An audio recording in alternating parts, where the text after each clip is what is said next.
नमस्कार. Hello doctor. ज्या कार्यक्रमाची आपण आतुरतेने वाट बघत असतात त्यात मी डॉक्टर चेतन दिलीप साळुंखे आपल्या सर्वांचं मनपूर्वक स्वागत करतो. हॅलो डॉक्टर हा आमचा आरोग्यविषयक लोकप्रिय कार्यक्रम आहे ज्यामध्ये आम्ही तुमच्या आरोग्यविषयक प्रश्नांचं वेळोवेळी तज्ञ डॉक्टरांकडून मार्गदर्शन घेत असतो. आजचा कार्यक्रम हा आमचा प्रायोजित कार्यक्रम आहे.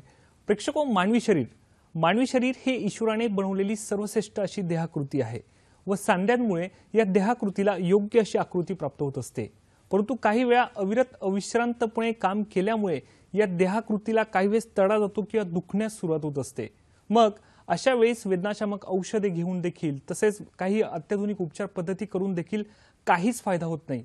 अशा वेळेस आपल्या मदतीला धावून येते ती म्हणजे अत्याधुनिक रोबोटिक उपचार पद्धती, ज्याद्वारे आपण नवनवीन तंत्रज्ञानाद्वारे त्यावर यशस्वी असे रिझल्ट साध्य करू शकतो. ते कसे हे आज आपण जाणून घेणार आहोत. आपल्याला मदत करणार आहेत त्यासाठी सुप्रसिद्ध ऑर्थोपेडिक सर्जन डॉक्टर नरेंद्र वैद्य सर. नमस्कार सर. आजच्या हॅलो डॉक्टर कार्यक्रमात आपलं मनपूर्वक स्वागत.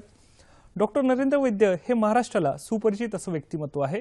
डॉक्टरांचं एमबीबीएस शिक्षण हे पुण्यातील बीजे मेडिकल महाविद्यालय येथून 1989 साली झालेलं आहे. त्यांचं पदव्युत्तर शिक्षण हे MS ऑर्थोपेडिक्स या विषयात झालेलं असून त्यात सुवर्ण पदक देखील त्यांनी मिळवलेलं आहे. आजपर्यंत त्यांनी 40,000हून अधिक, प्रेक्षको आकडा लक्षात घ्या, सरांनी आजपर्यंत 40,000हून अधिक या अस्थिरोपण शस्त्रक्रिया केलेल्या आहेत.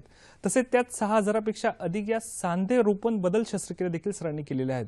भारतातील खूप कमी असे ऑर्थोपेडिक सर्जनपैकी सर एक आहेत की जे सांध्यावरील शस्त्रक्रिया देखील करतात व मानेवरील शस्त्रक्रिया देखील सर करतात.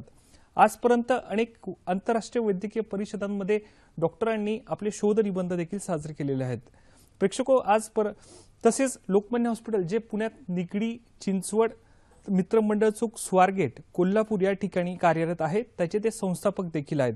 भारतातील रोबोटिक सांधेरोपण शस्त्रक्रिया करणारे सर पहिले व एकमेव सर्जन म्हणून देखील ओळखले जातात. आज आपण त्यांच्याबरोबर सांधेदुखीवरील अत्याधुनिक रोबोटिक उपचार या विषयावर चर्चा करणार आहोतच, त्यांचं मार्गदर्शन घेणार आहोतच. त्याबरोबरीने आपलाही सहभाग आजच्या कार्यक्रमात अपेक्षित आहे, आवश्यक आहे. आमच्याशी संपर्क साधण्यासाठी आणि तुमचे नेमके प्रश्न विचारण्यासाठी कृपया तुम्हाला लागतील आमचे दूरध्वनी क्रमांक. संपर्कासाठी आमचे दूरध्वनी क्रमांक आहेत 24908050 किंवा 24988050. मुंबई बाहेरील प्रेक्षकांनी 022 हा STD कोड डायल करायला विसरू नका. प्रेक्षकांसाठी कार्यक्रम सुरू करण्यापूर्वी आमच्या काही सूचना आहेत. प्रश्न विचारताना कृपया तुमच्या टीव्ही संचाचा आवाज थोडा कमी ठेवा जेणेकरून तुमचे नेमके प्रश्न आमच्यापर्यंत स्पष्ट ऐकू येतील. विषयाच्या अनुषंगाने येणारे प्रश्न आम्हाला तुमच्याकडून अपेक्षित आहे. कार्यक्रमाच्या शेवटी व कार्यक्रमाच्या मध्यभागी आजच्या तज्ञांचा पत्ता, दूरध्वनी क्रमांक आणि ईमेल ID आम्ही तुम्हाला दाखवणार आहोत. तो कृपया नोंदून घ्यायला विसरू नका. तसेच कार्यक्रमादरम्यान तुम्हाला इतर विषयांवर देखील महत्त्वाची माहिती देणार आहेत. चला तर मग आजच्या चर्चेला सुरुवात करूया. सर, पुन्हा एकदा आपलं मनपूर्वक स्वागत. सर, सांधेदुखी म्हणजे काय काय सांगणार आमच्या प्रेक्षकांना? सगळ्यात महत्त्वाचं म्हणजे आपण एक लक्षात घेतला पाहिजे की मनुष्य प्राणी हा 2 पायावर चालणारा प्राणी आहे. अच्छा. आणि त्यामुळे त्यांच्या कुठल्याही 2 गोष्टी घासत राहिल्या तर त्याची झीज होत असते. आणि त्यामुळे सांधे जे आहेत ते नॉर्मली जे तरुणपणामध्ये आपण सगळ्या गोष्टी करत असतो, धावतो, पळतो, खाली बसतो, मांडी घालतो, या सगळ्या हालचालींमध्ये त्याच्यावर काही भार पडत असतो किंवा त्याच्यावर फोर्स पडत असतो आणि त्यामुळे त्याच्यावरची जी खुर्ची आहे ती आपली झिजत असते. आणि त्याप्रमाणे आपण जर बघितलं की मी एखादा व्हिडिओ दाखवणार आहे, निश्चितच सरांनी दाखवण्यासाठी काही व्हिडिओ देखील आणलेत. तर ह्यात जो व्हिडिओ आहे तो एक आर्थरायटिक पेशंटचा आहे. म्हणजे आपल्या समाजामध्ये जर आपण बघितलं, अगदी घरात बघितलं, घराच्या आजूबाजूला बघितलं, तर अशा प्रकारचे अनेक पेशंट्स आहेत. ते सांधेदुखीने त्रस्त होऊन लंगडत असतात. त्यांना प्रचंड वेदना होत असतात. मी नेहमी सांगतो की मोबिलिटी मध्ये movement is life and life is movement. निश्चितच सर. जर आपल्याला सांगितलं की तुम्हाला 100 वर्ष आयुष्य आहे परंतु तरी सुद्धा प्रत्येक पावलानजीक तुमच्या गुडघ्यात किंवा सांध्यात दुखेल तर आपल्याला निश्चितच आयुष्य कठीण जाईल. अच्छा. आणि त्याप्रमाणे आपला मेनली दुखी जी आहे ती आता जवळजवळ आपण जर बघितलं तर समाजामध्ये भरपूर प्रमाणात आपल्याला दिसून येते आणि त्यामुळे अनेक लोक आहेत ते त्रस्त असतात.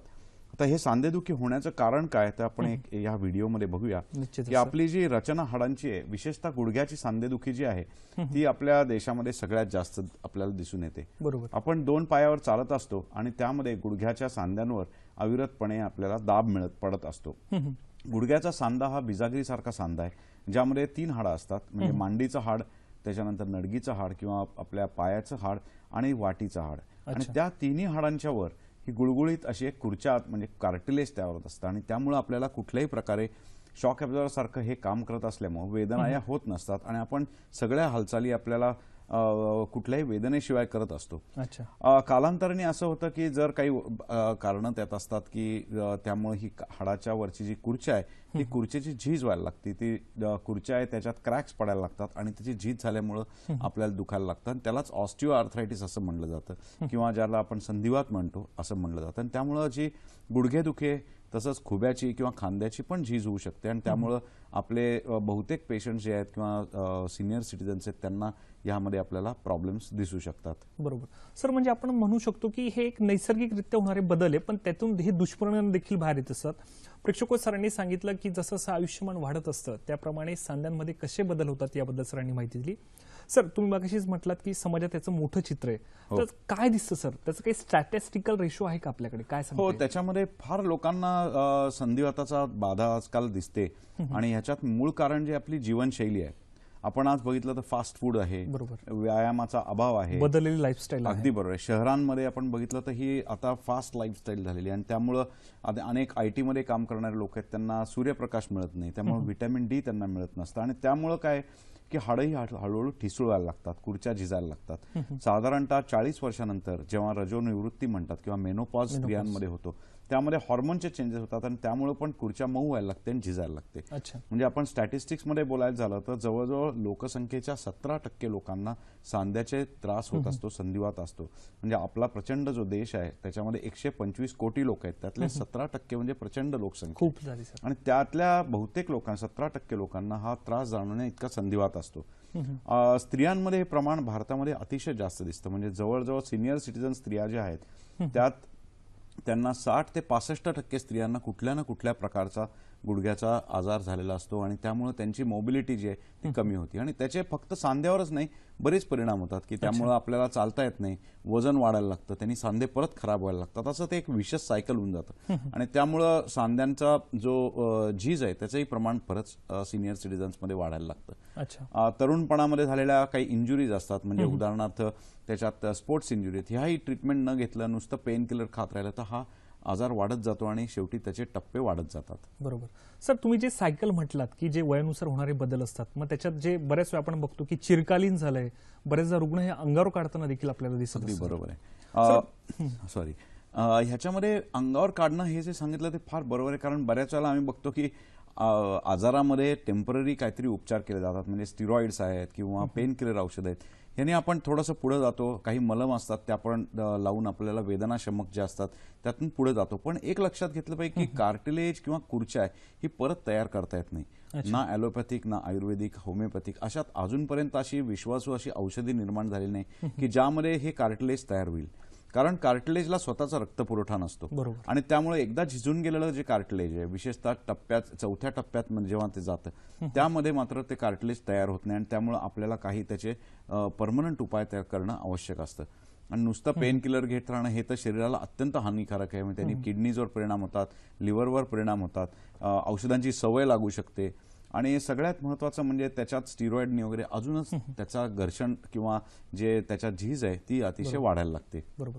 प्रेक्षको सरांनी सांगितल्यानुसार जे आपण बऱ्याचदा घरगुती उपचार करतो की मसाज आहे, तिळतेलाने मालिश करतोय, की त्याचा देखील काही प्रमाणात सुद्धा दुष्परिणाम होऊ शकतो, याबद्दल सरांनी माहिती दिली. सर, माझा पुढचा प्रश्न आहे की ऑस्टिओआर्थरायटिसमध्ये सांधेदुखीमध्ये स्टेजेसनुसार काही बदल दिसतात का सर? ऑस्टिओआर्थरायटिसमध्ये आम्ही आता ह्याच्यावर कम्प्युटरवर दाखवलंय तसं 4 टप्पे आम्ही त्याच्यामध्ये मानतो, कारण या प्रत्येक टप्प्यात वेगळी ट्रीटमेंट पेशंटला लागू शकते. पहिल्या टप्प्यात आपण बघितलं तर त्यात जो वरचा एक्सरे दाखवलाय त्यामध्ये दोन्ही हाडामध्ये अंतर दिसतं. तर वास्तविकरित्या हे अंतर किंवा तरंगते सांधे नसतात, परंतु त्यात एक कार्टिलेज असतं जे एक्सरेमध्ये आपल्याला दिसत नाही. नंतरच्या एक्सरेमध्ये जर बघितलं तर त्याच्यात ती जी अंतर दोन्हीचं आहे ते कमी झालेलं दिसतं आणि आपण जर दुर्बिणीतनं सांध्याची तपासणी केली तर त्यात हाडाच्या कार्टिलेजचे झिजलेले धागे आपल्याला दिसतात. आणि तिसऱ्या टप्प्यामध्ये काही ठिकाणचं कार्टिलेज निघून जातं आणि चौथ्या टप्प्यामध्ये हाड पूर्णपणे उघडं पडायला लागतं आणि त्यामध्ये अतिवेदना या पेशंटला चालू होऊ शकतात. लंगडायला लागतो पेशंट, सकाळी उठल्यानंतर त्याच्यात स्टिफनेस असतो, त्याच्यानंतर हालचाली करताना गुडघ्यांमधून करकर असा आवाज येतो, गुडघा अडकल्यासारखा वाटायला लागतो आणि असे वेगवेगळे त्याच्यात जास्त प्रमाणात आपल्या वेदना या पेशंटला वेगवेगळ्या स्टेजेस प्रमाणे चालू होऊन जातात. बरोबर. कार्यक्रमात आपल्याला पहिला फोन आलाय, नामदेव जाधव यांचा फोन आलाय पंढरपूरवरून. नमस्कार नामदेवजी, आपला प्रश्न विचारा. हॅलो. हॅलो. हा नमस्ते. हा नमस्ते. हा हा आपला प्रश्न विचारा. हा हा माझे गुडघे खूप दुखतात. हा नमस्कार. हा काय वय आहे आपलं? माझं वय 53 आहे. बर. आणि वजन वजन माझं साधारण लठ्ठपणा आहे का? हा लठ्ठपणा आहे, 100 आहे वजन. बर. निश्चितच सर प्रश्नाचं उत्तर देतील. 53 वर्षाचे हे आपले आता कॉल ज्यांनी केला त्यांच्या नामदेव जाधव आहेत, त्यांच्या गुडघ्याला वेदना व्हायला लागल्या आणि मला वाटतं हा टिपिकल एक ह्या एज मधला सुरुवातीचा आर्थरायटिसचा हा प्रकार असावा असं त्यांच्या सांगण्यावरनं वाटतं. त्यांनी सांगितलं लठ्ठपणा आहे आणि हा सगळ्यात मेन गुडघ्याच्या दुखीचा सगळ्यात मूळ कारण जे आहे ते लठ्ठपणा असतं. मी आता काही आपल्याला गुडघ्यावर जे दाब काय असतात चालताना वगैरे त्याचं एक कॅल्क्युलेशन दाखवणार आहे, तर ते आपल्या सगळ्यांनी समजून घ्यावं. आपल्याला वाटतं आपण 2-3 किलो जास्त आहे वजन आणि त्यामुळे काय होणार आहे, परंतु आपण जर बघितलं तर आपण प्रत्येक पाऊल चालतो तेव्हा त्या गुडघ्यामध्ये 3 ते 4 पट आपल्या वजनाचा भार जात असतो. म्हणजे जर एखादा मनुष्य 5 किलो ओव्हरवेट असेल तर प्रत्येक पावलाला 20 न्यूटन एवढा अतिरिक्त भार त्याच्यावर जातो. तेच जर आपण खाली बसलो उठलो तर तो 7 ते 8 पट भार जातो. मांडी घातल्यावर तो 8 पट असतो. म्हणजे जर 5 किलो जरी ओव्हरवेट आहे तरी तो 40 न्यूटन एवढा भार जास्त त्याच्यात पडत असतो आणि त्यामुळे जीज ही अतिशय वेगात होत जाते. आपण पळतो धावतो तेव्हा हाच भार 10 पट होतो. आपण एक उदाहरण घेतलं, एका ट्रकची कपॅसिटी समजा 1 टन आहे आणि त्याच्यात आपण 1.5 टन टाकलं तर तो कालांतराने खराब होणार आहे. हाच रूल आपल्या सांध्यांनाही त्याच्यात लागू पडतो की हळूहळू त्या सांध्याची झीज आहे, वेअर अँड टेअर म्हणतो, हे वाढायला लागतो. तर आता पहिलं गोष्ट त्यांनी आपले नामदेवराव आहेत त्यांनी असं केलं पाहिजे की वजन कमी करण्याकडे लक्ष दिलं पाहिजे. दुसरी गोष्ट, त्यांना कुठल्या टप्प्याचा तुमचा आजार आहे हे बघण्यासाठी तुम्ही काही तपासणी करून घ्या की ज्यामध्ये स्टेज कुठली आहे ते कळेल. ज्यात आपल्याला स्टेज 1 म्हणजे नुसताच आपला खुर्च्या मऊ व्हायला लागली आहे तर ते असते. स्टेज 2 मध्ये झिजायला लागलं तर ह्यामध्ये वेगवेगळ्या स्टेजेसला वेगवेगळे उपचार असतात. जनरली पहिल्या आणि दुसऱ्या टप्प्यामध्ये वजन कमी करणे, काही टेम्पररी औषधं घेणे आणि व्यायाम, गुडघ्याचे व्यायाम फिजिओथेरपिस्ट किंवा ऑर्थोपेडिक सर्जन सांगू शकतात, फॅमिली डॉक्टरही सांगू शकतात. तर हे व्यायाम केल्याने तुम्हाला कायमस्वरूपी जवळजवळ 90% लोकांना त्यात आराम पडून जातो. पण वजन कमी करणं अत्यंत आवश्यक आहे. यामध्ये जे जास्त वजनदार लोक आहेत त्यांनी पाण्यात चालणं, हायड्रोथेरपी ज्याला म्हणतात, त्याचाही उपयोग होतो. परंतु ह्याच्या पुढची जर स्टेज एक्सरेजवर दिसली तर आपल्याला त्याच्यामध्ये वेगवेगळे ऑपरेशनचे उपचार लागू शकतात की ज्यामध्ये लेझर्स असतात किंवा कम्प्युटराइज्ड रिप्लेसमेंट आहेत किंवा आता आज पण रोबोटिक्स, यामध्ये वेगवेगळ्या उपचार त्यांना गरजेचे लागू शकतात. निश्चितच नामदेवजी सरांनी सांगितल्याप्रमाणे तुम्हाला काही वैद्यकीय तपासण्या लागणार आहेत, जे की तुम्ही ऑर्थोपेडिक्सकडनं जर करून घेतल्यात त्याचा चांगला फायदा होऊ शकतो. प्रेक्षक, माझी सरांसोबतची चर्चा अशीच चालू राहणार आहे. तत्पूर्वी वेळ झाली एका छोट्याशा विश्रांतीची. कुठेही जाऊ नका, बघत राहा कार्यक्रम हॅलो डॉक्टर.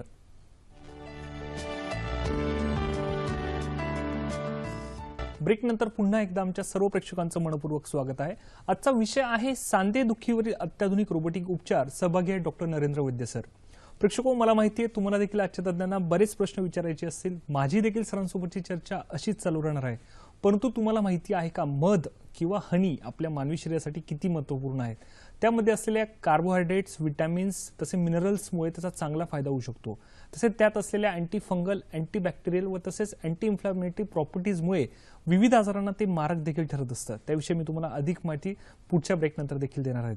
सर, ब्रेकपूर्वी आपल्या नामदेवराव यांचा प्रश्न आला होता, तसेच तुम्ही ज्या स्टेजेस सांगितल्या ऑर्थोआर्थरायटिसच्या, तर त्यानुसार आपण असं म्हणू शकतो का सांध्यांवरील पडणारा जो ताण असतो त्याबद्दल अजून काही सांगता येईल का सर आपल्याला? सांध्यांवरचा ताण हा आपल्या हालचालींवर आणि नंबर 2 म्हणजे आपल्या वजनावर, ह्या 2 गोष्टींवर अवलंबून असतो. म्हणजे आपण जेव्हा सरळ जमिनीवर चालतो त्यावेळेला आपल्या गुडघ्यांमध्ये आपल्या वजनाच्या 3 ते 4 पट भार पडतो. जसं जसं आपण हालचाली वाढवतो, म्हणजे उदाहरणार्थ त्याच्यात खाली बसून उठणे, त्यात तो ताण आहे तो वाढायला लागतो आणि प्रत्येक वेळेला खाली बसून उठताना त्याच्यात 8 पट 9 पट असा त्याच्यावर दाब पडतो. त्यामुळे प्राथमिक स्टेजेसमध्ये जेव्हा गुडघ्याला दुखायला लागतं त्यावेळेला पेशंट जेव्हा डॉक्टरकडे जातो तेव्हा बऱ्याच लोकांना अशी कंप्लेंट ते करतात की खाली बसून उठताना डॉक्टर आम्हाला दुखतंय किंवा जिना उतरताना आम्हाला दुखतंय, कारण त्या ह्याच्यात तो भार जास्त गुडघ्यात जात असतो अच्छा. आणि त्यामुळं पेशंटला त्या स्टेजमध्ये जास्त वेदना झाल्यामुळे तो डॉक्टरकडे जातो.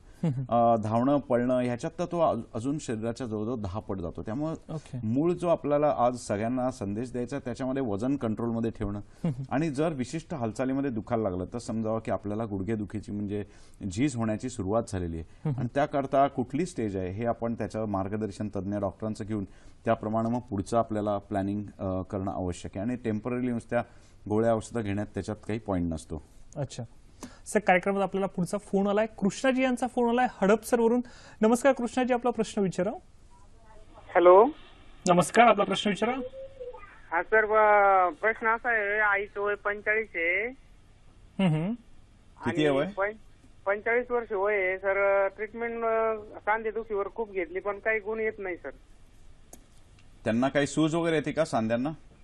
हो, सूज येते आणि सकाळच्या वेळेस उठता येत नाही सर. बरोबर आहे.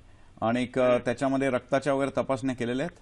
हो सर, भरपूर तपासण्या केल्या नगरला आणि पुण्याला, पण काय गुण येत नाही सर. जोपर्यंत गोळ्या चालू आहे तोपर्यंतच गुण येतोय सर. बरोबर.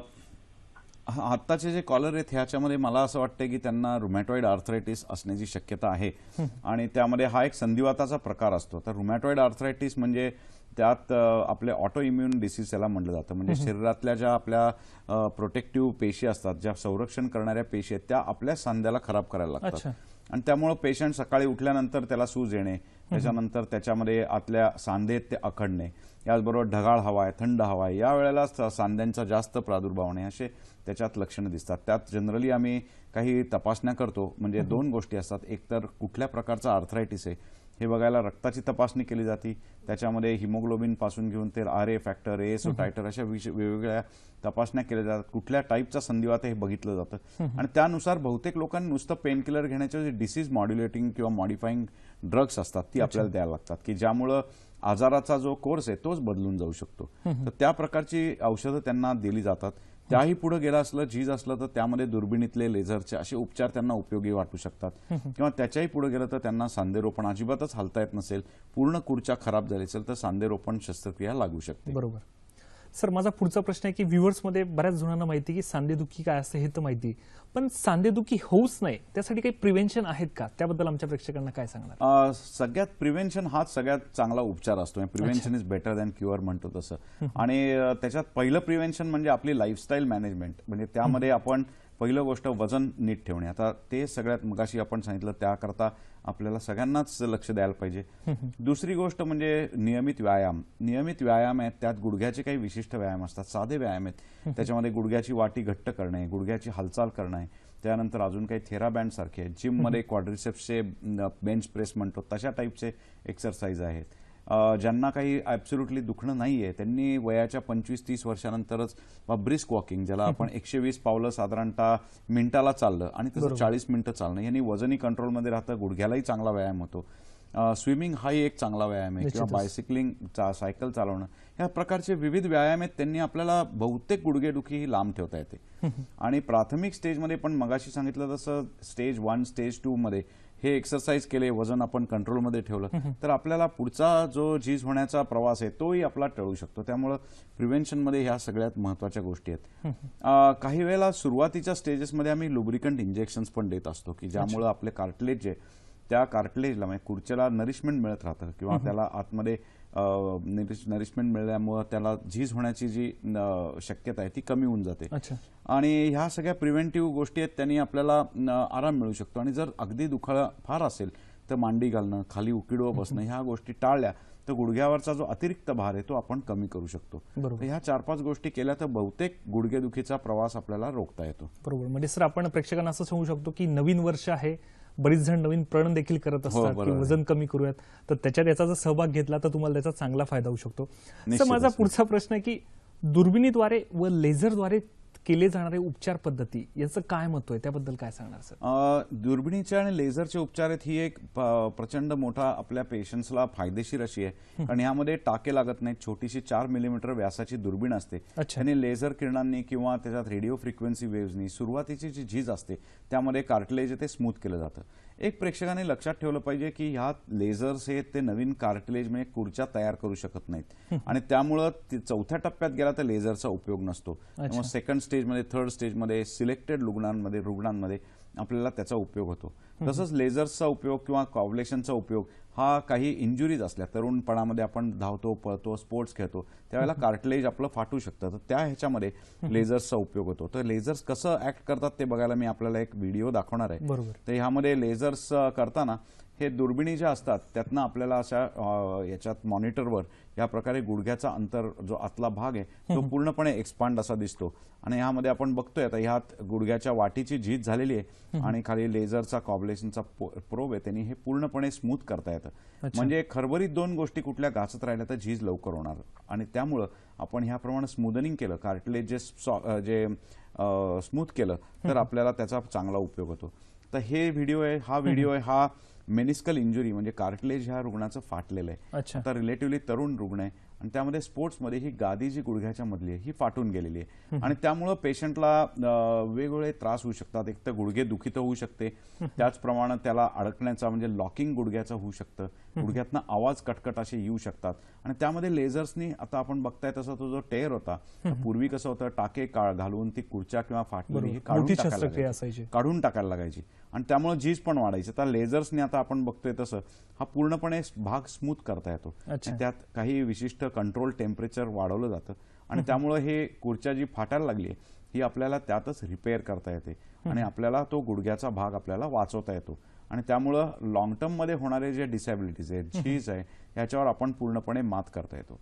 सगळ्यात ह्यात अत्यंत बेनिफिशियल असा गोष्ट जी असती ती म्हणजे लेझर्समध्ये ही डे केअर शस्त्रक्रिया असते. यात फारसे टाके किंवा त्यात आपल्याला आतमध्ये डिसेक्शन असं नसतं आणि त्यामुळं आपल्याला पेशंटला डे केअर सकाळी आल्यावर पेशंट लगेच संध्याकाळी चालून आपल्या घरी जाऊ शकतो. तर यात आपण फाटलेली खुर्च्या होती ती पूर्ण रिपेअर झाली आणि आपण ती प्रिझर्व पण केली म्हणजे आत वाचवलेली आहे ती. तर ह्याप्रमाणे लेझर्सचे हे उपयोग असतात आणि त्यात विशिष्ट सिलेक्शन ऑफ पेशंट हे फार महत्वाचं आहे. बरोबर. बऱ्याच वेळेला पेशंट येतो तेव्हा म्हणतो की डॉक्टर आम्ही लेझरसाठी आलेलो आहे किंवा ह्यासाठी, तर तो मला असं वाटतं की चॉईस ऑफ ट्रीटमेंट जे आहे ती आपण डॉक्टरांवर सोपवावी की वेगवेगळे उपचार आहेत. बऱ्याच लोकांना ऑपरेशन लागतच नाही, त्यांना लागतं, त्यात कुठली मोडॅलिटी वापरायची ते आपण डॉक्टरवर डिसिजन सोपवलेलं बरं असतं. बरोबर. प्रेक्षको, एक वैद्यकीय शाखेतली एक मोठी प्रगती म्हणावी लागेल की लेझरद्वारे इतक्या सोप्या पद्धतीने जे सांधेदुखीवरील शस्त्रक्रिया केल्या असतात त्या एकदम सहजरित्या केल्या जातात. सर, माझा पुढचा प्रश्न आहे की सांधेरोपण शस्त्रक्रिया म्हणजे काय? त्याला अनुसरून माझा पुढचा प्रश्न देखील आहे की त्याचा इतिहास व त्यामध्ये काही आधुनिकता आहे का, याबद्दल काय सांगता येईल? सांधेदुखीचा हा जो आपण म्हणू सांधे दुखण्याचा शाप मानव ह्याला आहे तो पहिल्यापासूनच आहे. म्हणजे तो आज झालेला आजार नाही, आज त्याचा इन्सिडन्स वाढतोय आणि त्याकरता अगदी इतिहासपूर्व कालामध्ये सुद्धा काही गोष्टी पूर्वीच्या डॉक्टरांनी सर्जन्सनी केलेल्या इतिहासात आढळून येतात आणि तो फार मनोरंजक असा इतिहास आहे. तर ह्यामध्ये आपण पहिला रेफरन्स जर मेडिकल ह्याच्यातला बघितला तर जे सांधेरोपण शस्त्रक्रिया म्हणजे झिजलेल्या खुर्चेचा भाग जो आहे तो बदलणे. तर आता मी काही हिस्ट्रीमध्ये दाखवणार आहे. तर पहिल्यांदा आपण बघितलं हिस्ट्रीमध्ये तर इजिप्त या देशामध्ये ज्या ममीज आहेत त्यांच्या गुडघ्यामधलं डिसेक्शन केलं तर त्यामध्ये वेगवेगळ्या प्रकारचं मटेरियल आढळलं. म्हणजे त्याही वेळेला आपल्याला सर्जन लोक ते जे अस्तित्वात होते त्यांनी गुडघ्यामध्ये हस्तिदंत आहे, आयव्हरी ज्याला म्हणतात, काही वेळेला पॉलिश केलेले लाकडाचे असे इम्प्लांट घालून पण बघितले की ज्यांनी तो सांधा जो झिजलेला आहे तो काही बदलता येईल का. तेव्हापासून हा प्रयत्न मानव जातीचा चालू आहे की आपण त्यात काही विशिष्ट काही सांधे गुळगुळीत देऊ शकतो का. ऑफकोर्स त्यावेळेला मटेरियल सायन्स, सायंटिफिक काही ऍडव्हान्सेस नव्हते आणि त्यामुळे हे अटेम्प्ट काही सक्सेसफुल झाले नाहीत. त्यानंतर साधारणतः 18व्या-19व्या शतकामध्ये बल्की स्टेनलेस स्टील पासून केलेले सांधे वापरले जायला लागले. मग त्याचा आपण फोटो बघितला तर हा एक बिजागरी सारखा सांधा त्यावेळेला वापरला गेला आणि खूप हाड त्यात कापलं गेलं आणि त्यात हाडांच्या जागी जो झिजलेला सांधा आहे त्यामध्ये हिंज म्हणजे बिजागरी सारखा हा सांधा वापरला गेला. खुब्याच्या सांध्यासाठी बघितलं तर हे काचेसारखं मटेरियल वापरलं गेलं. म्हणजे फारच आता 1923 सालचा हा प्रोसेस आहे खुब्यासाठी, तेव्हापासून हा प्रयत्न चालू आहे. पण होत हा प्रवास जो आहे तो आता आधुनिक सांधेरोपणापर्यंत गेला आणि त्यामध्ये प्रचंड अशी 3 गोष्टीत ऍडव्हान्सेस झालेले आहेत. त्यात एक म्हणजे टूल्स, जे इंजिनियर लोकांनी संशोधन केल्यामुळे सर्जनला जे टूल्स मिळालेत, म्हणजे थोडक्यात जे सांधेरोपण करताना जे इम्प्लांट लागतात त्याचं डिझाईन आहे, त्यातले जे वेगवेगळे पेशी आहेत त्या वाचवण्याचे टेक्निक्स आहेत, कम्प्युटर्स आहेत किंवा त्यामध्ये रोबोटिक्स आहे, असे वेगवेगळं तंत्रज्ञान जे आलं त्यामुळे सांधेरोपण शस्त्रक्रिया ही जवळजवळ आता पूर्णपणे यशस्वी अशी व्हायला लागलेली आहे. म्हणजे मागच्या याच्यातली दशकातली ही एक अत्यंत यशस्वी अशी शस्त्रक्रिया अशी ठरली. अमेरिकेमध्ये बघितलं तर त्याच्यामध्ये दर वर्षाला 1 लाखाच्या सुमारास सर्जरीज होत असतात, की जी आता आपण तंत्रज्ञान आपल्या देशामध्ये आम्ही सगळे सर्जन लोक अत्यंत अभिमानी आहे की भारतामध्ये आता बाहेरच्या देशातनं लोक येतात. त्यामुळे तंत्रज्ञान खूपच आता प्रगत असं भारतात पण आपल्याकडं अवेलेबल झालंय. आपल्या कॉमन लोकांना ते अवेलेबल झालेलं आहे आणि त्यात ह्यात प्रचंड प्रगती सांधेरोपणामध्ये झालेली आहे. निश्चितच प्रेक्षको, सरांनी सांगितल्याप्रमाणे जी बदललेली लाईफस्टाईलमुळे होणारी सांधेदुखी आहे त्यावर नवीन तंत्रज्ञानाच्या सहाय्याने कशा प्रकारे उपचार करू शकतो याबद्दल सरांनी माहिती दिली. सर, याही पुढे जाऊन मला असं विचारायचं आहे की या सांधेरोपणात अजून काही ॲडव्हान्स टेक्नॉलॉजी आलेली आहे का सर? त्याबद्दल काही सांगता येईल का? सांधेरोपणामधले ऍडव्हान्स टेक्नॉलॉजी ती 3-4 गोष्टीत आली. एक तर ऑपरेशन कुठं करतो हे पण महत्वाचं आहे. म्हणजे ऑपरेशन थिएटर हे किती चांगलं आहे. कारण काय की सांधेरोपणामध्ये जे एक रेग्युलर असं आहे की त्यात इन्फेक्शन अजिबात झालं नाही पाहिजे. तर म्हणून आता ऑपरेशन थिएटर जे दाखवतोय या प्रकारे आता हे आमचं ऑपरेशन लोकमान्य हॉस्पिटलचं आहे. त्यामध्ये स्टेनलेस स्टीलचं हे ऑपरेशन थिएटर असतं की ज्यामध्ये 0 बॅक्टेरिया असे असतात. कम्प्लिटली हिपा फिल्टर्स वापरले जातात आणि त्यामध्ये टेम्परेचर कंट्रोल, प्रेशर कंट्रोल अशी एन्व्हायरमेंट असते. त्यामुळे बॅक्टेरियाचा किंवा इन्फेक्शनचा प्रादुर्भाव हा जवळजवळ होत नाही आणि त्यामुळे सांधेरोपणातली जी एक मेजर प्रॉब्लेम असायचा की इन्फेक्शन हा त्यातनं टळून जातो. हे झाला पहिला ऍडव्हान्स. सेकंड ऍडव्हान्स म्हणजे ज्या प्रकारचं मटेरियल वापरलं जातं. म्हणजे आपण आता इथं बघतोय तर वेगवेगळ्या प्रकारचे धातू त्यात दिसत आहेत. जो एक नॉर्मली वापरला तो कोबाल्ट क्रोमियम हा अलॉय आहे की जो साधारणतः सांधा एक 15 ते 20 वर्ष टिकू शकतो. किंवा आता त्याच्यामध्ये आता अजून बाकीचं ऑक्सिडाइज झर्कोनियम आहे, सिरॅमिक आहे, असले सांधे ते 30-35 वर्ष टिकू शकतात. अशी सांध्यांच्या मटेरियलमध्ये सुधारणा झाली. तिसरी जी टेक्नॉलॉजी आहे ती म्हणजे पेशंट मॅच, कम्प्युटराइज, यामध्ये वेगवेगळ्या टेक्नॉलॉजीजनी खूप त्याच्यामध्ये ऍडव्हान्सेस झालेले आहेत आणि त्यामुळे जॉईंट रिप्लेसमेंटमध्ये आता क्रांती झाली असं मला वाटतं. बरोबर. निश्चितच प्रेक्षको, सरांनी सांगितल्याप्रमाणे लोकमान्य हॉस्पिटलमध्ये ज्या अद्ययावत सुविधा आहे त्याचा जर फायदा घेतला तुम्हाला खूप चांगला फायदा होऊ शकतो. सर, माझा पुढचा प्रश्न आहे तुम्हाला की कम्प्युटर असिस्टंट सर्जरी म्हणजे काय, ज्याला कॅस असं म्हणतात, त्याबद्दल अजून काही दीर्घ सांगता येईल का सर? ह्याच्यापूर्वी मला वाटते काही हे पेशंट मॅच टेक्नॉलॉजीचे मी पेशंट दाखवणार आहे. ह्यात आपल्याला एक पेशंट दाखवतोय. हे टिपिकली ऑपरेशन पूर्वी चालणारे एक पेशंट दाखवतोय ज्यांना 2-4 पावलं चालणंही अत्यंत प्रॉब्लेम येतोय. काठी घेऊन चालायला लागतंय आणि म्हणजे आपण कल्पना कराल की इव्हन आपलं टॉयलेटला जाणं, स्वयंपाकघरात जाणं, घरगुती काम करणं आपल्या ह्याच्यात हे फार प्रॉब्लेमॅटिक होतं. ह्यांना पेशंट मॅच टेक्नॉलॉजीनी आम्ही आता ऑपरेट करून दोन्ही सांध्यांच्या शस्त्रक्रिया त्यात सांधेरोपण केलं आणि त्यांचं चालणं जे आहे ते पूर्णपणे नॉर्मल झालं. या आयुष्यातली काठी निघून गेली. तर ह्या प्रकारे ह्याचा उपयोग होतो. कम्प्युटर असिस्टेड सर्जरी जे आता तुम्ही विचारलं त्यामध्ये आपण बघायला गेलं तर कम्प्युटर हा काय ऑपरेशन करत नाही, परंतु ह्या व्हिडिओत दाखवतोय तसा एक तो ऑपरेशन थिएटरमध्ये डॉक्टरला किंवा सर्जनला एक अत्यंत विश्वासू मदतनीस किंवा असिस्टंट म्हणून काम करतो. आपण डोळ्यांनी बघितलं तर आपल्याला 1 मिलीमीटर 2 मिलीमीटर एवढ्या बारीक अंतर कळत नाही, पण ह्यात पूर्णपणे अचूकता येण्यासाठी ऑपरेशनमध्ये आणि त्यात कमीत कमी डिसेक्शन किंवा काप घेण्यासाठी कम्प्युटरचा प्रचंड उपयोग डॉक्टर्सला होत असतो. याला कॅस किंवा कम्प्युटर असिस्टेड सर्जरी असं म्हणतात. आपण एक उदाहरण घेतलं तर जसं पायलटला, वैमानिकाला विमान उतरवताना सेंट्रल स्टेशनमधनं त्याला गायडन्स मिळू शकतो, तसाच सर्जनला ऑपरेशन करताना यामध्ये कम्प्युटर आपल्याला हेल्प करतात. तसा कम्प्युटर. सर, याच्याबद्दल आपण अजून बोलूयात, पण त्यापूर्वी आपल्याला एक फोन आलाय. विलास गेंद यांचा फोन आलाय मालेगाववरून. नमस्कार विलासजी, आपला प्रश्न विचारा. हॅलो. हा, बोला. हॅलो, नमस्कार सर. नमस्कार. आमची आईचं वय 45 आहे. होय. आणि त्यांचे गुडघे दुखी आणि हातांचे पण सांधे दुखतात आणि चालताना नाही म्हणजे असे दुखत असतं. बर, चालताना त्यांच्या चालीमध्ये डोलायला वगैरे लागलेत किंवा हलत असे लंगडत चालतायत त्या? नाही तसं काही नाही, पण तसं नाहीये काही. दुखतात बुवा, कंटिन्यू दुखत असतात. बरं, निश्चितच सर या प्रश्नाचं उत्तर देतील. आणि हॅलो, मी काय म्हणतो, हो, तर त्या इंजेक्शन पण घेतले होते आम्ही 6,000 रुपये. ते इंजेक्शन पण मारले होते गुडघ्यांना. याच्यामध्ये ठीक आहे सर, या प्रश्नाचं उत्तर देतील. काही पेशंटला उपयोगी असतं पण त्यांनीही फरक पडत नाही तर त्यांना कदाचित आपल्याला सांधेरोपण किंवा दुर्बिणीतनं कुठल्या तरी सर्जरी लागण्याची शक्यता आहे. तर त्यांनी डॉक्टर्सकडे जाऊन एक्सरे करून पुढचं मार्गदर्शन घेतलं पाहिजे, स्टेज बघितली पाहिजे आणि ट्रीटमेंट ती आईंना दिली पाहिजे. निश्चितच. प्रेक्षको, सरांसोबतची माझी चर्चा अशीच चालू राहणार आहे. तत्पूर्वी वेळ झाली एका छोट्याशा विश्रांतीची. प्रेक्षको कार्यक्रमाच्या पूर्वार्धात मी तुम्हाला मधाबद्दल सांगत होतो. जर मधाच्या योगाबद्दल जर आपण सांगायचं झाल्यास जर 1 ग्लास दुधामध्ये जर मध टाकून जर खाल्ल्यास तर त्यामुळे शरीराचा जो बांधा असतो तो सुडल होतो. त्याचप्रमाणे जर वाढतं जे ब्लड प्रेशर आपण जे म्हणतो त्यामध्ये लसणासोबत जर मध एकत्र करून दिल्यास ब्लड प्रेशर हे नियंत्रित राहण्यास मदत होत असते. सर, ब्रेकमध्ये जाण्यापूर्वी तुम्ही कॅसबद्दल सांगत होता तर त्याबद्दल अजून काही सांगता येईल का सर? कम्प्युटर असिस्टेड सर्जरी जी आहे त्यांनी एक सांधेरोपण शस्त्रक्रियेमध्ये एक पूर्णपणे रिलायबिलिटी किंवा पूर्णपणे त्याच्यामध्ये अचूकता अशी आणलेली आहे. अच्छा. आपण काही येतात त्याच्यावर कम्प्युटर मी आपल्याला प्रात्यक्षिक दाखवणार. तर कम्प्युटर काय करतो तर प्रत्येक स्टेप जे सर्जन करतो त्याचे मार्गदर्शक असे त्याच्यावरचे हे त्याला सेन्सर्स लावलेले असतात आणि त्याप्रमाणे आपल्याला प्रत्येक स्टेपला त्यातला अचूकपणा आपल्याला त्यातली मोजता येते आणि ऍब्सोल्युटली फक्त जे खराब झालेलं हाड आहे किंवा खराब झालेली खुर्ची आहे त्याच्यावरच फक्त शस्त्रक्रिया नियंत्रित करण्यात येते. त्यांनी पूर्ण बाक आपला त्याच्यात करेक्ट होऊ शकतो.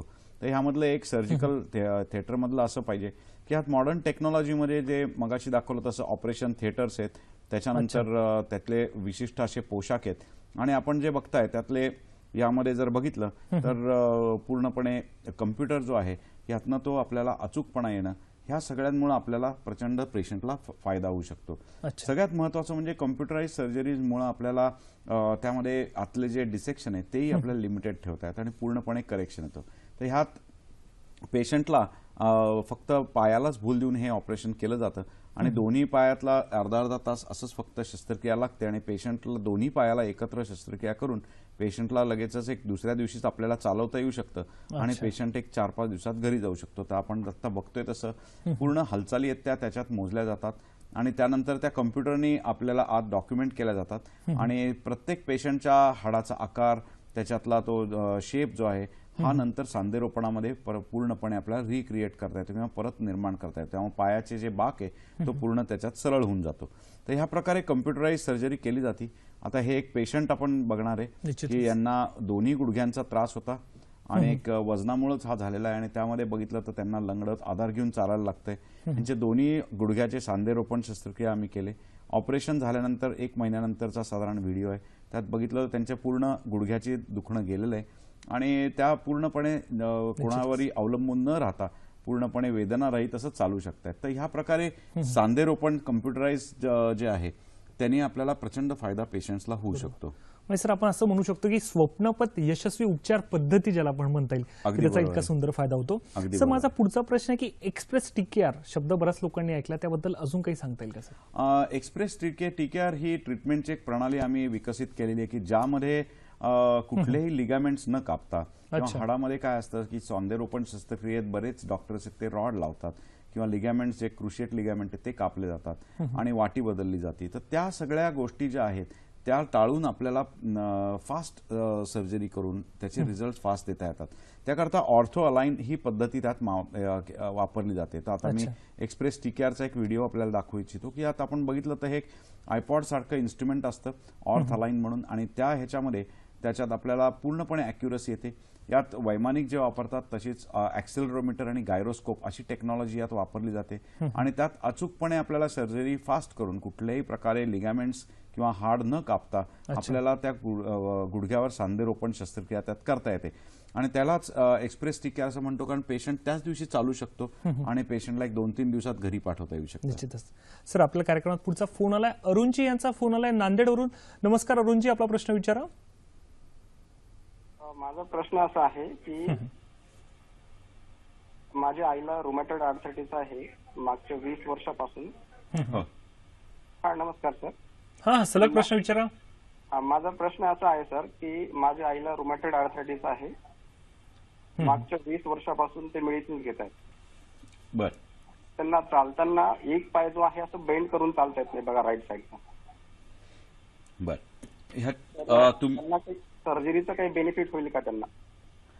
निश्चितच ह्यामध्ये तुमच्या आईंना जे आता अरुण यांनी सांगितलं त्याच्यामध्ये हा स्टेज 4चा आर्थरायटिस आहे. रुमॅटॉइड आर्थरायटिस मध्ये कार्टिलेज पूर्ण झिजून गेल्यामुळे त्यांचा पाय आता वाकडा करून त्यांना चालायला लागतंय. ह्याचा अर्थ पूर्ण कार्टिलेज ते झिजून गेले आणि ह्यामध्ये सांधेरोपण शस्त्रक्रिया ह्याच्या इतका बेनिफिट त्यांना प्रचंड होऊ शकतो. आणि त्यात रुमॅटॉइड आर्थरायटिस मध्ये कसं आहे की त्यात कुठच्याही लवकर खराब होऊन जाते आणि त्यामुळे त्याला बेनिफिट खूप होतात आणि पेशंटला नॉर्मल चालायला लागतात.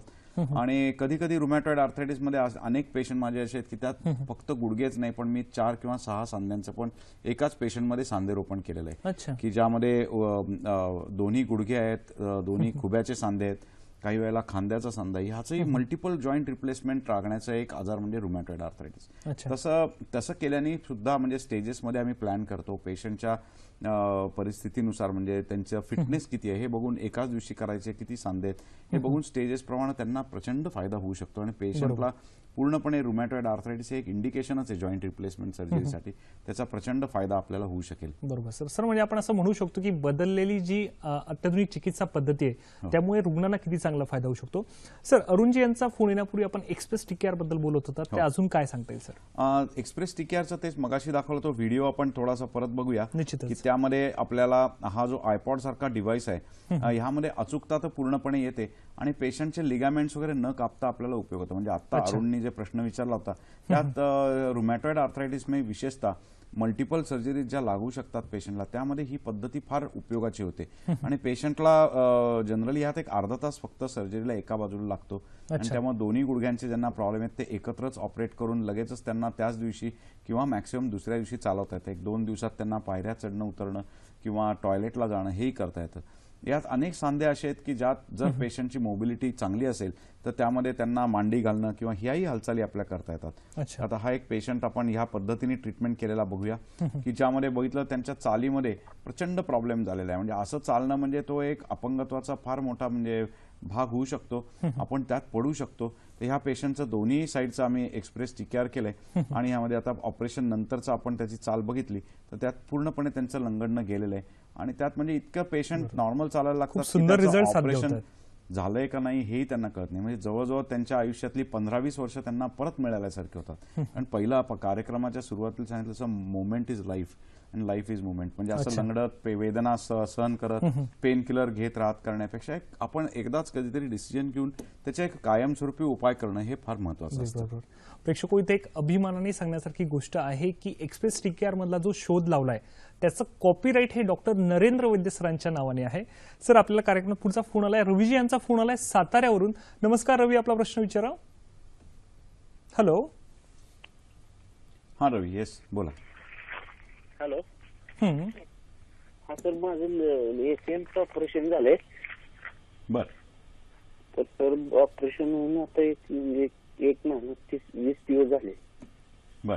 आणि आता मला सर ते खाल्ल्या बाजूला एसीएमचं ऑपरेशन झालंय आणि खालच्या बाजूला तिथे मला असं पॉइझन वगैरे झालंय असं डॉक्टर म्हणतात.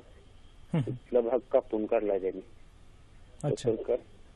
तर काय माहिती सर, माझं खूप करिअर बरबाद झालं. मी खेळाडू होतो, मला वर्ल्ड चॅम्पियनशिप वगैरे खेळायची होती यामध्ये. हा सर, काय सांगतात? हा, त्यांचं आता एसीएल रिकन्स्ट्रक्शन झालंय. तर जनरली हे दुर्बिणीतनं केलं जातं. आता आपल्याला निश्चितपणाने सांगता येणार नाही, पण त्यांना इन्फेक्शन झाली असण्याची शक्यता त्यांच्या सांगण्यावरनं आहे आणि त्याच्याकरताच बेसिकली त्यांना ऑपरेशन थिएटर कंडिशन मगाशी सांगितल्या त्या अत्यंत महत्वाच्या असतात इन्फेक्शन टाळण्यासाठी. आता आत्ताच्या कंडिशनमध्ये जेव्हा त्यांना इन्फेक्शन आहे त्यावेळेला दुर्बिणीतनं तो सांधा त्यांना पूर्णपणे साफ करून परत ट्रीटमेंट करता येऊ शकते, रिव्हिजन सर्जरी करता येऊ शकते. काही काळ त्यांना अँटीबायोटिक्स घ्यायला लागू शकतात. त्यांनी त्यांना असं निराश होण्याचं कारण नाहीये. म्हणजे त्याच्यात ट्रीटमेंट आहेत आणि त्या ऍडव्हान्स्ड पद्धती ज्या आहेत, मगाशी सांगितलं असं आर्थ्रोस्कोपी आहे किंवा दुर्बिणी आहेत, याप्रमाणे त्यांना ट्रीटमेंट डेफिनेटली करता येऊ शकते आणि त्यांना स्पोर्ट्समध्ये पण परत जाता येऊ शकतं. तर त्याप्रमाणे त्यांनी एक पुढं मला वाटतं मन पॉझिटिव्ह ठेवलं पाहिजे आणि पुढची ट्रीटमेंटची तयारी करायला पाहिजे. इन्फेक्शन 2% लोकांना होऊ शकतं, पण त्याच्यावर आपण रिझल्ट सुद्धा करायला पाहिजे आणि त्याचे उपाय आहेत. आपण डेफिनेटली त्यात त्यांना उपाय घ्यायला पाहिजे. प्रेक्षको, सरांसोबतची माझी एवढी महत्वपूर्ण चर्चा अशीच चालू राहणार आहे. तत्पूर्वी वेळ झाली एका छोट्याशा विश्रांतीची. कुठेही जाऊ नका, बघत राहा कार्यक्रम हॅलो डॉक्टर.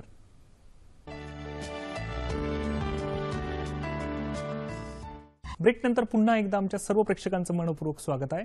आजचा विषय आहे सांधेदुखीवरील अत्याधुनिक रोबोटिक उपचार. सहभागी आहेत डॉक्टर नरेंद्र वैद्य सर. प्रेक्षको, आता पाहू पुढील हॅलो डॉक्टरचे कार्यक्रम कोणते आहेत ते. प्रेक्षको, शनिवार दिनांक 28 जानेवारी रात्री 8 वाजता हॅलो डॉक्टरचा आमचा प्रायोजित कार्यक्रम आहे. विषय आहे सूक्ष्म Ayurveda plant stem cell therapy सहभागी आहेत डॉक्टर के.व्ही. पाठक.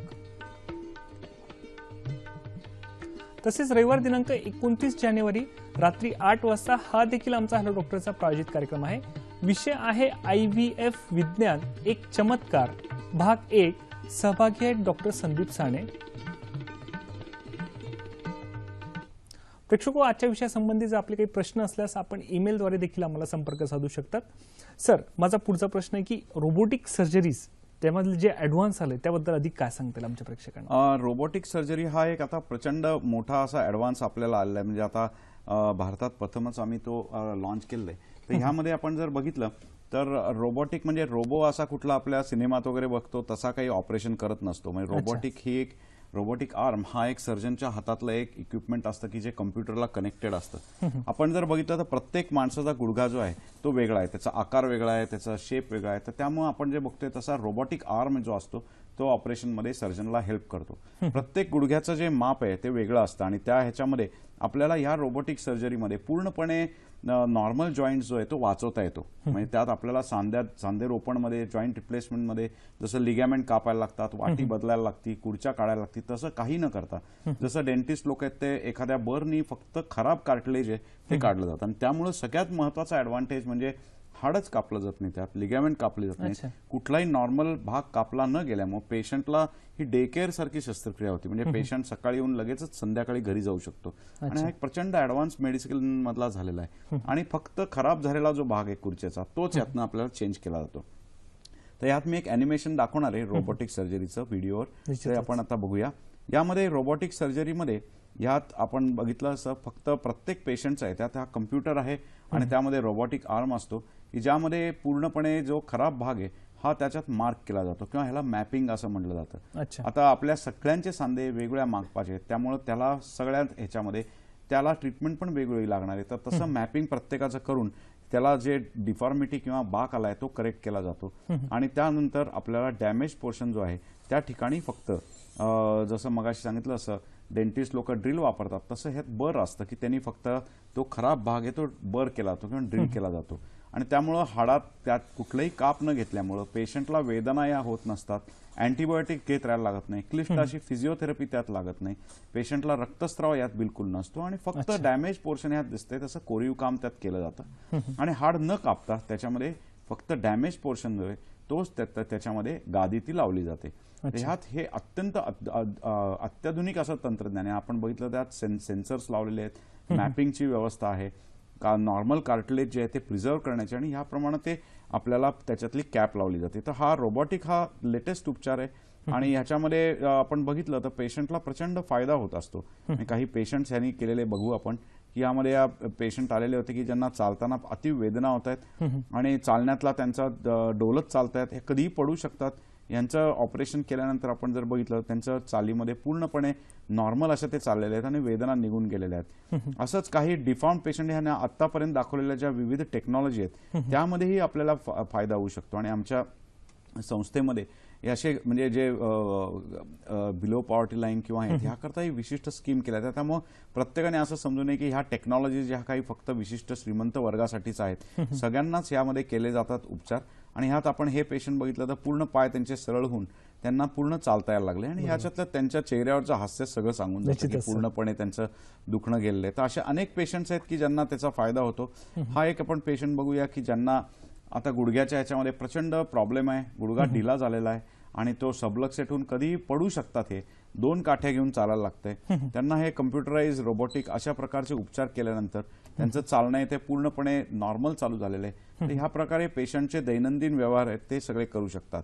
मगाशी सांगितलं असं कुठल्या एका विशिष्ट समाजातल्या वर्गाकरता हे नाहीये. तर हे पेशंट आपण एक बघणार आहे त्याच्यामध्ये शेतकरी ह्याच्यातले आहेत, कारण आपल्या ग्रामीण भागात बरेच पेशंट बघत असतात. त्यात त्यांना मांडी घालणं, शेतात काम करणं या गोष्टी करायला लागतात. म्हणजे जो सांधे दुखीने त्रस्त झालेला घरी बसलेला पेशंट आहे त्याला पूर्णपणे शेतात काम करणे इतकी सुद्धा आता त्यांना ताकद येऊ शकते. खाली बसणं आहेत किंवा हे ह्या सगळ्या हालचाली ते करू शकतात आणि त्यामुळे पेशंटला हा फायदा या सगळ्या टेक्नॉलॉजीचा प्रचंड होत असतो. सर, म्हणजे आपण असं म्हणू शकतो सर, जी विज्ञानाने प्रगती केली की त्याचा वैद्यकीय शाखेसाठी किती चांगला फायदा होऊ शकतो.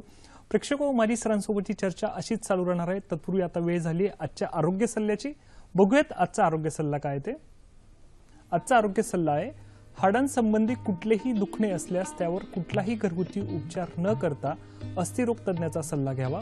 फ्रॅक्चर हाडांसाठी किंवा सांध्यांसाठी दिलेला पाटा काढल्यानंतर देखील 2 ते 3 आठवड्यांसाठी त्या अवयवाची किंवा सांध्याची हालचाल नियंत्रित व संतुलित ठेवावी.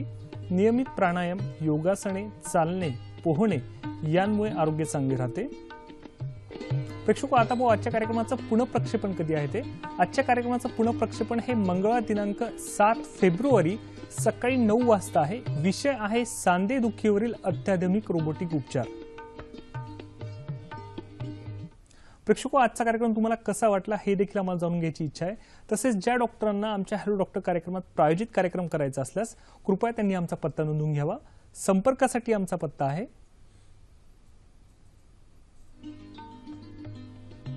निर्माती हॅलो डॉक्टर, दूरदर्शन केंद्र, वरळी, मुंबई 400030. तसेच आमची ईमेल आयडी आहे hellodoctor@tdkmumbai@gmail.com. तसेच आमचं फेसबुक आणि यूट्यूबवर देखील पेज आहे. सर, रोबोटिक सर्जरीबद्दल आपण इतके उदाहरणं आपण आम्हाला सांगितलेत, तर त्याचे अजून काही व्हिडिओज वगैरे काही दाखवता येतील का आमच्या प्रेक्षकांना? होय, मी आता ह्याच्यात रोबोटिक सर्जरी जी आहे ती ऍक्च्युअली कशी केली जाते याचा एक छोटा व्हिडिओ दाखवणार आहे. हे ऑपरेशन थिएटरचं मी मगाशी सांगितलं त्याप्रमाणे आहे. आपण जे बघताय त्यात पूर्ण काळजी घेतली जाते. जसं अंतराळवीर जे आहेत ते पूर्णपणे हेल्मेट्स घालून आणि पूर्ण निर्जंतुकीकरण करून करतात, त्याप्रमाणे पोशाख घालून केलं जातं. पायावर ह्याप्रमाणे त्याला सेन्सर्स लावले जातात, ज्यामुळे आपल्याला अचूकपणे पायाच्या प्रत्येक पॉईंटची त्याच्यात माहिती होत जाते. यामध्ये रोबोटिक्समध्ये प्रत्येक अर्धा मिलीमीटर पर्यंत आपल्याला अचूकता आणता येते की जी डोळ्यांना दिसणं शक्य नाही. पायाचा अक्ष म्हणजे खुब्याचा सेंटर, गुडघ्याचा सेंटर, अँकलचा सेंटर हा कुठला आहे हे प्रॉपरली त्यात मोजलं जातं. यानंतर ह्यात मगाशी सांगितलं असं प्रत्येक कोणातनं पाय कसा हालतोय त्या पर्टिक्युलर पेशंटचा हे बघितलं जातं. आणि त्यात आपल्याला मग फक्त डॅमेज पोर्शन कुठला आहे हे बघण्यासाठी हे मॅपिंग केलं जातं. मगाशी सांगितलं असं फक्त डॅमेज पार्ट आहे तोच या कॉम्प्युटरवर उमटला जातो आणि त्यामुळे आपल्याला कुठलाही नॉर्मल भाग हा अजिबात त्यात डॅमेज होत नाही. म्हणजे त्या बरमध्ये 1 मिलीमीटर जरी त्या ऑपरेशनला आपण जर दूर असलेल्या भागापासून गेलं तर तो बर ऑपरेटच होत नाही. त्यामुळे कुठल्याही प्रकारे त्याच्यामध्ये डॅमेज आपल्याला त्यात होत नसतात. आणि ह्याप्रमाणे म्हणजे ऍक्च्युअल त्याच्यात ॲक्युरेट आपल्याला बघितलं तर मॅपिंग केल्यानंतर तो सांधा आहे तो ह्या कम्प्युटरमध्ये कसा बसवायला लागेल हे पूर्णपणे प्लॅनिंग केलं जातं आणि आपल्याला तो प्रॉपरली फक्त डॅमेज पोर्शन आहे तो आपल्याला त्यात चेंज करता येतो. आणि त्यामुळे पेशंट जो आहे तो मगाशी सांगितलं असं लगेच त्याच दिवशी चालत घरी जाऊ शकतो. बरोबर. प्रेक्षको, तुम्ही देखील आजच्या दादांना बरेच प्रश्न विचारले आहेत. माझ्या देखील काही शंका आहेत की मी ते सरांना विचारू इच्छितो. सर, एका ओळीत उत्तर द्या. या सर्व सर्जरीसाठी नेमका किती खर्च येतो अंदाजे? सांधेरोपण शस्त्रक्रिया त्याच्यामध्ये कुठूनही 70,000 2 लाखापर्यंत वेगवेगळे डॅमेज कुठला सांधा जे लागतो त्याप्रमाणे असतं. परंतु ह्यात वेगवेगळ्या स्कीम्समध्ये हे इन्क्लुडेड असते आणि हॉस्पिटलतर्फे आम्ही काही बीपीएल पेशंट्सला यात हेल्प करत असतो. निश्चितच. प्रेक्षको, आजच्या सरांनी ज्याबद्दल माहिती दिली त्याबद्दल मला काही ओळी सांगायच्या आहे. प्रेक्षको, परिसाच्या स्पर्शाने साक्षात लोखंडाचे देखील सोन्यात रूपांतर होत असते. ज्याप्रमाणे परिसरूपी अशा रोबोटिक सर्जरीच्या साहाय्याने लोहरूपी अशा सांधेदुखीत आपण सुंदर असे रिझल्ट साध्य करू शकतो.